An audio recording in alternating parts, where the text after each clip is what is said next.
HGLG11 menos 4,8, XPML11 menos 4,5, LVBI11 menos 5,8, BTLG11 menos 5,29. E sabe em quanto tempo tudo isso aconteceu? Tudo isso aconteceu em apenas 5 dias, cara. A gente não tá olhando aqui o que aconteceu nos últimos 6 meses ou no último ano. Os fundos imobiliários derreteram em menos de uma semana. Na verdade, quem me acompanha aqui já vem acompanhando essa queda dos FIIs já fazem 6 meses, né? Então não é novidade para ninguém que os FIIs estão caindo. Só que nessa semana em específico aqui os fundos realmente derreteram. Nesse vídeo eu vou resumir para você o que está acontecendo com os fundos imobiliários e no final eu vou responder o que eu vou fazer agora com os meus fundos imobiliários nessa próxima semana. Tem muita gente que vai me criticar, outras vão me entender, então fica aí até o final para você entender exatamente o que eu estou fazendo com os meus fundos imobiliários. Só que antes de começar esse vídeo aqui, deixa para mim aqui nos comentários. Qual é o fundo imobiliário que mais caiu na sua carteira? Na minha carteira foi o TRBL11, ele vem caindo porque o mercado já está todo em queda e ainda deu aquela treta com o imóvel dos Correios que acabou afundando lá, né? O fundo despencou aí menos 30%. Então comenta aqui o nome do fundo imobiliário que mais caiu na sua carteira. No final desse vídeo eu vou passar para você 3 fundos que eu tô de olho para esse ciclo de queda e depois eu vou querer também saber qual é o fundo que você mais está de olho. Para a gente entender por que os fundos estão caindo tanto em questão de uma semana, a gente precisa falar da gastança do governo, cara. Não tem como a gente falar de mercado e economia se a gente não falar de política, infelizmente. O que vem acontecendo é que desde o começo do ano o mercado, e não só o mercado, né, mas a população de modo geral não aguenta mais tanto imposto e cada dia só vê o governo gastando mais. Isso aí deu uma medalha de lata para o Brasil como o 7º país com maior impulso fiscal do mundo. Só para você ter uma noção, o Brasil se iguala a países aí que tem conflito, cara, que tem terremoto, com uma dívida que ultrapassa aí 97% do PIB. O Brasil já está quase lá, o FMI já está apontando que a dívida do Brasil vai chegar em 80% do PIB e com tanta pressão assim acontecendo, não teve jeito, né? O governo teve que se pronunciar aí, já que era esperado há muito tempo que o governo se pronunciasse em relação a um corte de gasto e os mais otimistas estavam esperando aí que o Haddad fizesse um discurso mais focado em cortar os gastos. Só que aí o que aconteceu?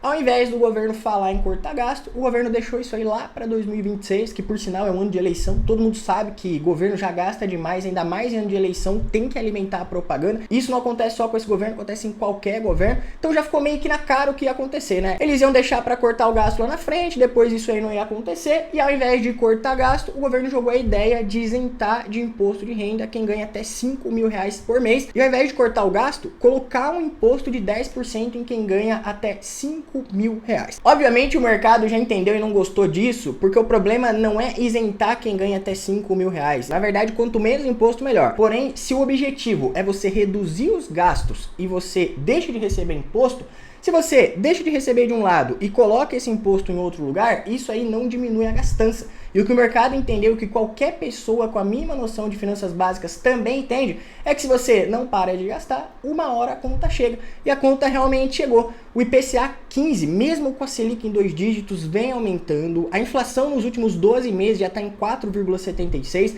E com isso, os analistas já estão projetando aí uma inflação mais alta em 2025, 2026. E no último boletim Focus, já chegou a Selic em 12,63%. E por mais que pareça loucura, cara, não é só um, mas vários analistas já estão falando em uma Selic em 14,25%, igual o JP Morgan já está prevendo a Selic aí em alguns momentos. Para juntar o pacote final de ano, o Morgan Stanley ainda rebaixou as ações do Brasil, alertando aí sobre um sufoco fiscal. O dólar disparou, estacionou ali acima dos R$6. O Tesouro Direto já está oferecendo IPCA mais 7, pré-fixado acima de 14, né? Já está se tornando comum até ouvir falar que o Tesouro está pagando IPCA mais 7, como se fosse algo que a gente vê todo dia. E o Brasil ganhou o posto aí de pior moeda do mundo, ficando atrás até da Argentina, que recentemente estava com uma inflação em mais de 200%.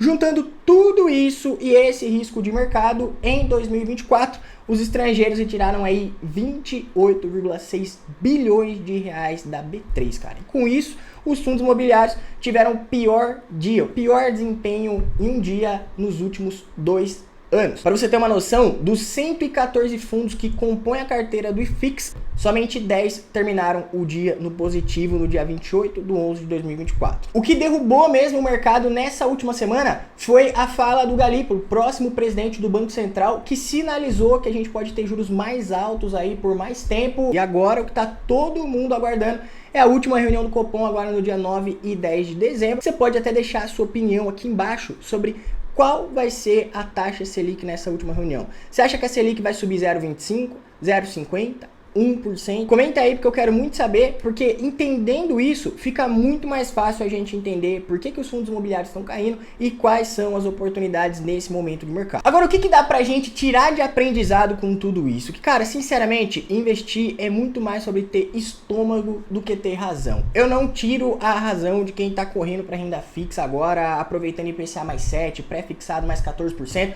Você vai falar, cara, que uma LCI pagando 100% do CDI, um CDB pré-fixado, um tesouro pré-fixado ou IPCA mais 7 não é bom? Isso aí é bom demais. Porém, esse é exatamente o momento em que todo mundo tá deixando a bolsa de valores de lado e correndo para mais segurança. É o que Warren Buffett chama de som dos trovões. A gente sempre repete essa frase, né? Todo mundo que começa a estudar um pouco mais sobre investimentos, pega essa frase, coloca ali no WhatsApp, coloca na bio do Instagram e acha que é um investidor arrojado. Só que é a hora que a maré baixa que você vê quem tava nadando pelado. Esse momento que tá tudo desabando, não tá acontecendo só com os fundos imobiliários. Se você acompanha as ações aí também, olha só como que tá o Ibovespa. De novo, abaixo dos 130 mil pontos, beirando ali 125, 124, 126. E eu sei que você que investe em renda variável não aguenta mais ver os seus investimentos caindo e andando de lado, cara. Porém, agora é a hora de você ter estômago e não ter razão. Então, resumindo aqui, o que está acontecendo nesse momento de mercado? Por que o mercado está todo em pânico? Primeiro, risco fiscal aumentando. O mercado não vê uma melhora futura. Se a gente já tem o próprio presidente do Banco Central alertando que os juros podem subir, a gente pode ter uma taxa de juros subindo e mantendo alta por mais tempo. Isso aí joga cada vez mais os fundos e as ações para baixo, porque tem muita gente que vende por motivos aleatórios. A pessoa pensa assim, cara, eu estou investindo em fundo imobiliário em ação para ganhar dinheiro em um ano. Só que se eu sei que essa taxa de juros vai subir ou vai ficar assim por mais um ano, então eu já vou vender logo, assumir o prejuízo e aí eu me desfaço de tudo isso aqui e vou para a renda fixa. E aí o que acontece? As ações e os fundos imobiliários estão sempre caindo. A reação negativa que o mercado teve em relação a esse anúncio do governo também, cara, foi assim, catastrófica, porque ninguém aguenta mais imposto e o governo gastando demais. E ficou ali nas entrelinhas, né? Que as pessoas que tiverem rendimentos acima de 50 mil reais vão ser taxadas em 10%. Isso inclui você também que recebe dividendos dos seus fundos imobiliários ou das suas ações. E aí o que ficou bem nítido pra gente é que o governo tá tentando empurrar essa taxação nos dividendos aí. E se isso aí passar, cara, depois isso aí nunca mais volta pra trás. Então o mercado como um todo já tá entendendo. Gastança, inflação, Selic alta, taxação dos dividendos. Tudo isso aí tá fazendo o quê? Tá pressionando a economia, taxa de juros está subindo, mas a inflação também continua alta. Por isso que a gente continua tendo aí dólar acima de 6 e IPCA mais 7 no tesouro. Só que como que você deve proteger seu patrimônio agora? Primeiro ponto é a diversificação. Para onde a gente olha hoje, a gente vê várias oportunidades. Os fundos imobiliários é uma oportunidade absurda. Só que você tem oportunidade em ações, você tem oportunidade no mercado exterior, você tem oportunidade em cripto. Então diversificar seu patrimônio, sem dúvida, é a forma mais garantida que você tem de você proteger o dinheiro que você está investindo. Se você deixa tudo em uma coisa só, seu risco é muito maior. Outro ponto é você comprar com margem de segurança. Por que eu estou gostando tanto de fundo imobiliário com desconto? Porque quanto mais barato eu compro, mais margem de segurança eu tenho. Se eu sei que aquele fundo vale 100, eu estou comprando por 50, eu tenho uma margem de segurança de 50%. Então, por mais que os fundos estão caindo, uma coisa que você precisa ter em mente é que o fundo imobiliário, ele é lastreado em imóveis. Então, para o fundo quebrar, cara, é muito difícil isso acontecer. Até no Brasil a gente nem tem histórico de um fundo chegando a zero, porque o fundo tem o patrimônio.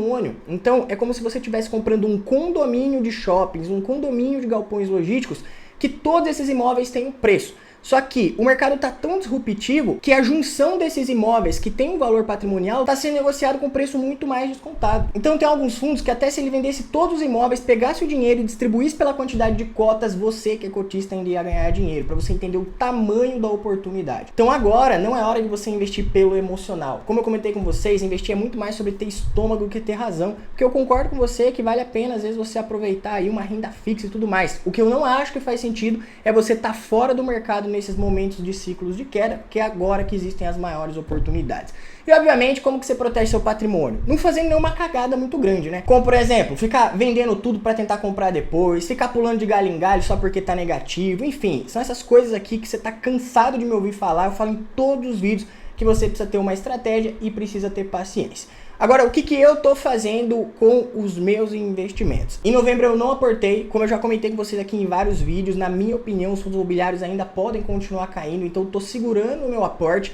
Eu vendi ações da Itaúsa no lucro recentemente, fiz um caixa maior e eu tô esperando a próxima reunião do Copom para fazer um aporte maior, porque na minha opinião, se o Copom jogar essa taxa de juros mais para cima, o que pode acontecer, pode ser que os fundos imobiliários caem mais ainda e aí em questões de alguns dias a gente pode ver as cotas desabando. Pode ser que isso aconteça, pode ser que isso não aconteça, porque às vezes o mercado precifica um pouco antes. Confesso pra vocês que a mão tá coçando, cara, de ver tantos fundos imobiliários baratos desse jeito, mas eu ainda acredito que os fundos podem cair um pouco mais e tem 3 fundos que eu tô de olho pra agora, que é o HGLG11, o LVBI11 e o XPML11. No meu preço teto, a HGL11 tá com 15% de desconto, LVBI11 com 30% de desconto e o XPML11 com 26% de desconto. Respondendo à pergunta aqui desse vídeo, chegou a hora de comprar fundos imobiliários de balde? Com certeza chegou e é isso que eu tô fazendo. Isso aqui não é uma indicação para você, tá? Você tem que estudar, você tem que entender o que vale e o que não vale a pena para você. E antes de vocês virem aqui me criticar, cara, eu não tô comprando só fundo imobiliário. Você acha que eu não tô de olho em ações? Acha que eu não tô de olho no exterior? Acha que eu não tô de olho em cripto? Vocês sabem que eu faço vários tipos de investimentos, não invisto só em fundos imobiliários, mas sinceramente, eu vendi Itaúsa para comprar fundos imobiliários, porque mesmo eu olhando para as ações, tem fundo imobiliário que caiu tanto que eu posso olhar até para ele com uma rentabilidade maior do que muitas ações mais conservadoras. Por isso eu vendi Itaúsa para comprar fundo imobiliário, porque tem fundo imobiliário, como eu comentei com vocês aqui, que o desconto está acima de 20% e 30%, então faz todo sentido aproveitar essas oportunidades. Para você aprender exatamente a estratégia que eu utilizo, copiar e colar nos seus investimentos, clica no link que está aí na descrição para você entrar na lista de espera da próxima turma do Renda com FII, que vai acontecer em 2025. Só que antes de sair desse vídeo aqui, não esquece de deixar aqui embaixo qual é o fundo imobiliário que mais está caindo na sua carteira e me conta aí um fundo imobiliário que você está de olho para comprar agora com esse ciclo de queda dos FIIs. Comenta aqui embaixo, se não é inscrito no canal, se inscreve, te vejo no próximo vídeo.